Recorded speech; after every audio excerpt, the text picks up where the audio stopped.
BDS news 563 देख रहे हैं आप। सबसे पहले सर आपका BDS न्यूज़ में स्वागत है।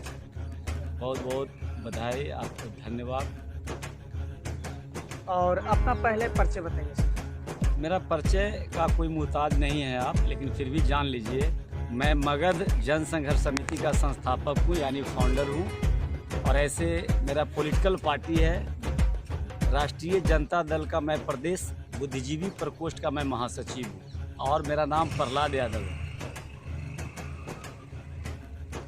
सर आप मगध के लिए आंदोलन क्यों कर रहे हैं? देखिए, मैं मगध के लिए इसलिए आंदोलन कर रहा हूँ कि पूरा एक ज़माना में हिंदुस्तान मगध देश के नाम से जाना जाता था और मगध का एक अपना इतिहास रहा है।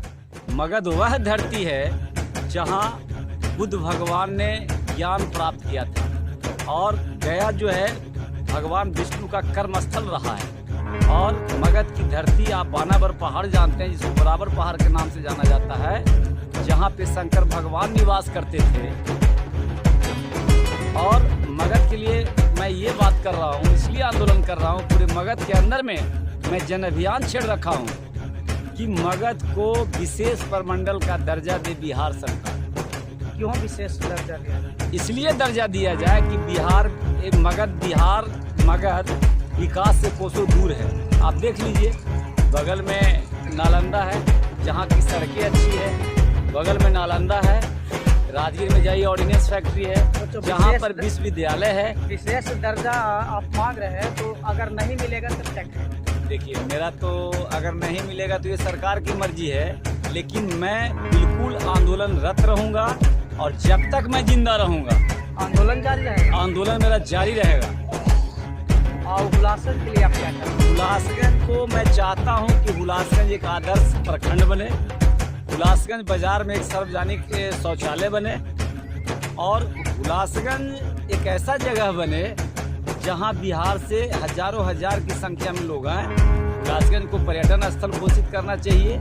यहाँ बहुत बड़ा एक टेम्पल है, मंदिर है, जहाँ पे भगवान कृष्ण की पूजा होती है और प्रत्येक जन्माष्टमी में बिहार से हजारों हजार लोग यहाँ आते हैं भगवान का दर्शन करने।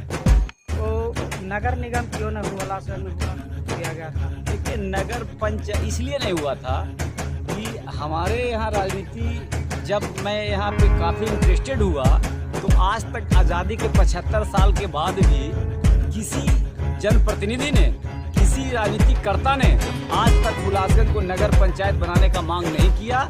लेकिन मैं 2 साल से लगातार कह रहा हूं बिहार सरकार से कि हुलासगंज को नगर पंचायत आप बना दीजिए, ताकि हुलासगंज एक पिछड़ा इलाका है, 3-4 किलोमीटर के रेडियस में हुलासगंज का समग्र विकास हो सके नगर पंचायत बनने से। घोसी और मोदनगंज को कर दिया गया है। देखिए, घोसी और मोदनगंज को नहीं किया गया, घोसी को किया गया है और काको के किया गया है, इसलिए कि काको के लोग एक्टिव थे, घोसी के लोग भी एक्टिव थे। और घोसी को मैं अनुमंडल बनाने का मैं मांग बिहार सरकार से लगातार कर रहा हूँ, नगर पंचायत क्या। लेकिन हुलासगंज जैसा एक संवेदनशील जगह है, अगर हुलासगंज नगर पंचायत बन जाएगा तो यहाँ के लोग, यहाँ का व्यापार बढ़ेगा, बिजनेस बढ़ेगा, यहाँ का जमीन का वैल्यू बढ़ेगा, यहाँ के लोग विकसित करेंगे, यहाँ का हर समाज, हर तबका के लोग विकसित करेंगे। अच्छा, विधायक MP सांसद लोग 1 से 2 बार जीते हैं, तो अभी कैसे बन जाते हैं? देखिए, यही तो रोना है पूरे देश के लोगों को और बिहार के लोगों के। और 28 राज्य है बिहार में और 9 टेरिटोरी यानी 9 केंद्र शासित प्रदेश है। आप एक कहानी जानते हैं बिहार कि कोई व्यक्ति आज कुछ था कल कुछ हो गया। विधायक बनने के पहले लोग लंबी चौड़ी वादा करते हैं, आप मुझसे भी कह सकते हैं कि आप भी वादा करते हैं, लेकिन मैं आपको भरोसा दिलाना चाहता हूँ कि जो विधायक बनने के पहले जो व्यक्ति के पास हवाई चप्पल नहीं होता था, एक साधारण मोटरसाइकिल नहीं होता था, एक साइकिल नहीं होता था, और विधायक बनते ही चकाचौंध की दुनिया में वो चले जाते हैं, स्कॉर्पियो गाड़ी, आंख पर पेपर रख लो, समझ रहे हैं, 25,000 का जूता। अब कौन कौन कंपनी है, लिबर्टी है, बाटा है और बहुत VIP कंपनी है, ये सब आ जाता है। इसका मतलब है कि लोग चुनाव जीतने के बाद जनता के बारे में भूल जाते हैं कि जो जनता तो इलेक्शन से पहले इतने वादे करते हैं, वादे क्यों नहीं पूरा करते? इसलिए नहीं करते कि वो सुविधा भोगी हो जाते हैं। पूरे हिंदुस्तान के अंदर में मौका प्रस्तों की संख्या ज्यादा है। और मैं पहले भी मैं कहा हूँ कि विधायक और सांसद या किसी भी जनप्रतिनिधि का पेंशन समाप्त होना चाहिए, वेतन मिलना चाहिए, आंशिक मिलना चाहिए, ये भत्ता मिलना चाहिए, जनता के काम करने के लिए गाड़ी, आवास, कपड़ा, भोजन मिलना चाहिए। लेकिन जो विधायक या सांसद, राज्यसभा सदस्य, विधान परिषद सदस्य जो पेंशन लेते हैं वो जनता का सेवक अपने आप को कम से कम नहीं कहें। अरविंद केजरीवाल जी को देख लीजिए, एक अच्छे नेता, ईमानदार है, उनकी सरकार बनी पंजाब में, वहाँ पे विधायकों का पेंशन समाप्त कर दिया। वरुण गांधी भाजपा के नेता है, पार्टी से मतलब नहीं है।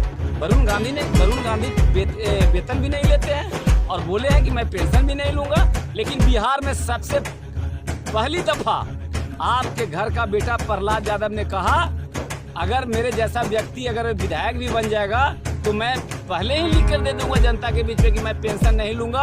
और विधायकों का पेंशन पूरे देश के अंदर में, मैं प्रधानमंत्री जी से मांग किया है कि सांसद और विधायक का सारे मुख्यमंत्री को बैठक बुलाइए और विधायक का एक लाइन में आप पेंशन समाप्त कर दीजिए, सांसद का पेंशन समाप्त कर दिए। जिस तरह से आपने वीआईपी कल्चर को समाप्त कर दिया, लाल बत्ती को हटा दिया। क्यों पेंशन बंद करना चाहिए? इसलिए बंद करना चाहिए कि इस देश में, डेमोक्रेसी में, लोकतंत्र में जनता मालिक होती है और वन मैन वन वोट, यही वोट से लोग सांसद और विधायक बनते हैं, कोई भी जनप्रतिनिधि बनते हैं। आज जनता की हालत देख लीजिए। पेंशन तो जनता के लिए लागू होना चाहिए, पेंशन किसान के लिए लागू होना चाहिए, पेंशन मजदूर के लागू होना चाहिए, मजदूर लोगों के लिए लागू होना चाहिए। पेंशन विधायक जी और सांसद जी कोई यूपीएससी कंपटीशन फेस करके नहीं आए कि वो पेंशन के हकदार है। आप जब तक काम करते हैं तो आपको रहने सहने के लिए, खाने पीने के लिए, घूमने के लिए, जनता के काम करने के लिए आपको सुविधा चाहिए। फिर पेंशन और वेतन किस बात का? अच्छा, इस बताइए कि विधायक और एमपी और मंत्रियों की पेंशन मिलता है तो इस पर बोल रहे हैं कि बंद किया जाए, और मुखिया और जिला परिषद और पंचायत समिति और प्रमुख को क्यों नहीं मिलता है? देखिए, मुखिया, जिला परिषद, सरपंच, मैं बोल रहा हूँ कि अगर इनको भी मिले तो आंशिक वेतन मिले, लेकिन इनको भी पेंशन नहीं मिले। ये भी जनता के सेवक है, जैसे विधायक और सांसद है। मुखिया, सरपंच और जिला पार्षद के चेयरमैन, डिस्ट्रिक्ट बोर्ड के चेयरमैन, सबको वेतन मिले, लेकिन आंशिक मिले, माने हल्का मिले। 5 साल के लिए ये होते हैं, निर्वाचित होते हैं, 5 साल के लिए होते हैं। ये यूपीएससी, बीपीएससी और सीजीएल कंपटीशन कम्पीट करके नहीं आए हैं। अगर ये वेतने लेंगे तो फिर ये जनता का सेवक अपने आप को नहीं कहे। 5 साल के लिए तो इन लोग को वेतन मिलता है, और जो 60 साल के लिए बेचारे नौकरी करते हैं, 30 साल योगदान देते हैं, उनको पेंशन क्यों हटाया गया? नहीं हटाया गया है, ये विसंगति है। 2 तरह का कानून इस देश में नहीं चलेगा। या तो कानून एक तरह का होना चाहिए, गरीब के लिए भी वही कानून, अमीर के लिए भी वही कानून, चाय बेचने वाले के लिए वही कानून,